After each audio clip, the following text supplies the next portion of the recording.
Salutations all. Glad to see you back for another kitchen adventure. So let's talk about what we're getting into today. Little banana nut bread. Yep. Sweet tooth is kicking up and we had some bananas that were going to go. So let's turn them into some bread, right? Alright, let's start off talking about what we're going to need. Obviously, we're going to need some bananas. We had some bananas that were going to go bad on us. Once they get to the point where the kids won't touch them because the skin is too dark, I normally pop them in the freezer. They'll hold up just fine. What I've got here is about 4 bananas in the mushy state. Comes out to about 1.5 cups or so of bananas. I have got some flour here. And so 2 things with the flour. One, you're going to need 1.5 cups of the flour, preferably sifted. All right, if you don't have the little cup with the crank, right, for you old heads out there, just use your whisk. You just want to try to break the chunks up of the flour, incorporate some air into that. It'll make for a nicer, light, fluffier bread. All right, because this is going to be a heavy bread. It's going to be pretty dense, right? We have got 1 egg here, and we gave it to Joe Jackson because that's how you create greatness. You've got to beat it. Yeah, you like that? Throwback. All right, so we got 1 beaten egg. I've got 3/4 cup of sugar. Now, I like to do 1/2 cup of plain granulated white sugar and then 1/4 cup of the brown sugar. I think the brown sugar just adds a really nice flavor depth to the bread. I've got 1.5 teaspoons of vanilla. I've got 1 teaspoon of baking soda. And I've got 1/3 cup of butter melted. I've also got some of these.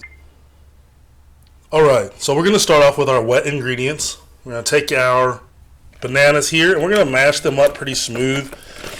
Try to get all those chunks out of there. If you've got the mixer, by all means, use a hand mixer or your big stand mixer. I just didn't want to pull that out this morning. So we're going to mash these up real good.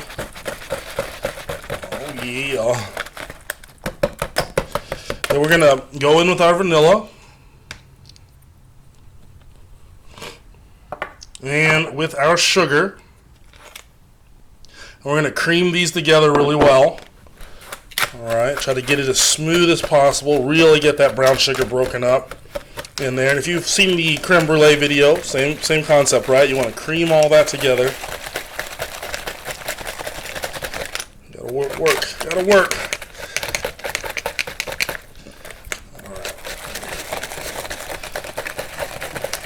Once you're satisfied with that, we will go in with our butter. Remember, we've got that 1/3 cup of melted butter.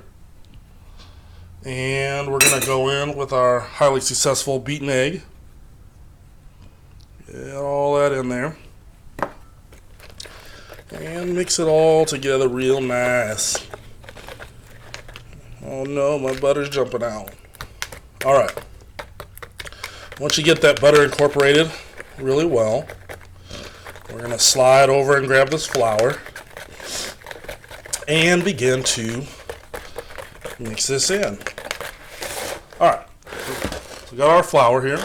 I swear to you I'm going to get some different colored bowls so you guys can actually see what's going on in there. Alright, into the flour we're going to go with that baking soda.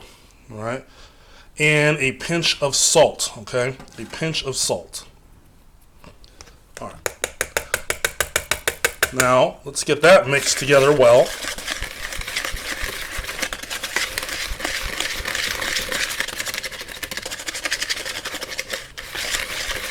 And this is going to make a smaller batch. So if you're trying to do this for, a party or a family function or whatever, feel free to double this.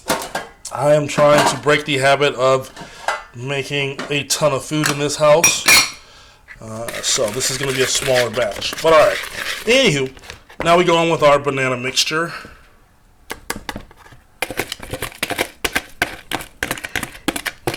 Also keep in mind, this is a pastry that takes some patience, okay? The bananas add so much moisture.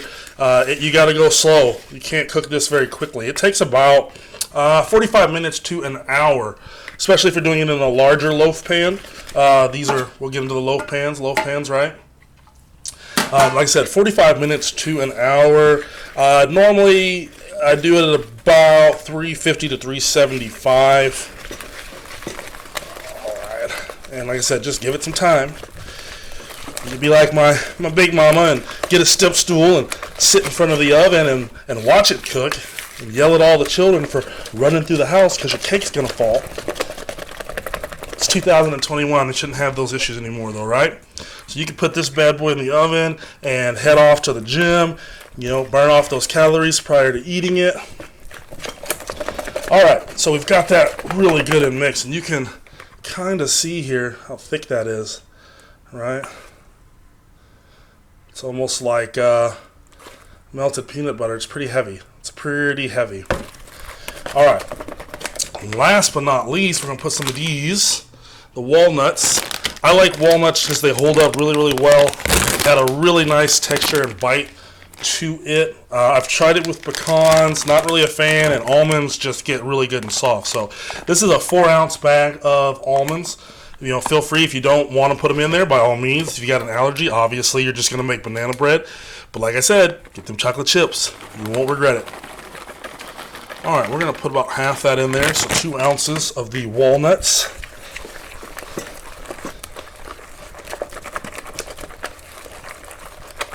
Outstanding. Alright, set this all aside, and we're going to go ahead and get this into our baking dishes. So again, these are loaf pans, right? Obviously, shaped like bread. That's why they're called loaf pans. Let me just grab a spoon of which to scoop with. Alright, and we're going to spray these as well. We're just going to spray these a little bit of vegetable oil. They make the ones, too, that have the flour in them. You can always flour the inside. I never do. I just know you can. Alright. And we're going to fill these up to about there. We'll go to the other side. About there, like not all the way to the top, because remember the bread is going to rise. So you don't want that spillage. So take your time when you're filling this up. Don't overdo it. It's also why we put it on another pan so that it's even in the oven. It's all cooking well. And if there is any spillage, at least it goes onto the pan and not into the bottom of my oven.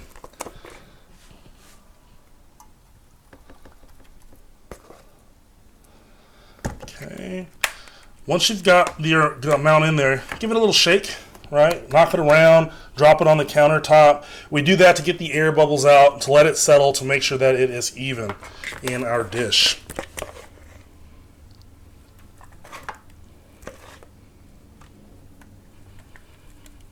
Okay. One more for Nana's house.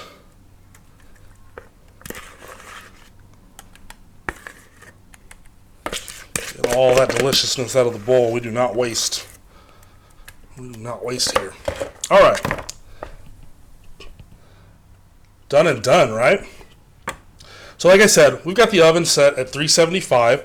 We're going to pop these in. I like to go 30 minutes at a time. I know it said it takes about an hour, but nonetheless, I do 30 minutes at a time just to check it, see if I need to rotate or anything like that.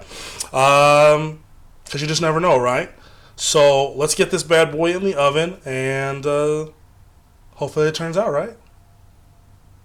Also works. I've been doing this for a while, so I can give it a little finger test and know that does not always work. Probably about 1 out of 10 times I'll have one that's not done. Now normally you're going to take that bread out of the oven and let it stay in the pan that it's in. If you have a cooling rack, which is a little wire rack that raises it off a surface, it allows air to circulate around the pan and help with the cooling process. But I'm a little hungry and I don't want to wait, so we're going to cut right into this. Now, keep in mind too, the only reason we were able to get away with a 30-minute timer on these is because I did the smaller loaf pans, right? And I have my oven set at 375, all right? So that's why we were able to get away with that. But I just wanted to show you. Give it a little flip. Comes right out of there, no problem.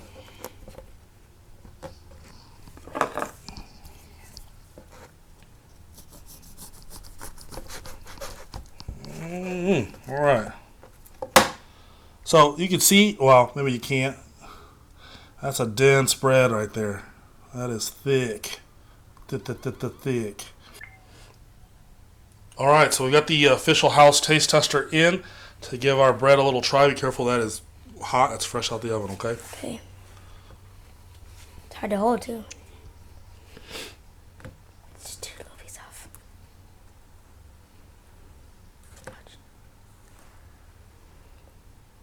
It's good. Is it banana-y? Yeah. All right. It'd be surprising if it's your first time. Because of the texture, it doesn't match with the banana. What do you mean? All right, y'all. That was banana nut bread, right? Again, very simple, right? Very easy. Keeps you from wasting that fruit. A lot of variations you can make to that. Now, I give this a little taste. I said, I'm a sugar guy. I could go for a little more sugar, but I mean, for this, it's right on there. You got the sweetness of the bananas, obviously, and then the sugar that we added. I would like a little more vanilla in mine. But the beautiful thing about this is you take that banana bread once it's cool, put a little butter on it, you toast it. That's where it's at. I'm telling you.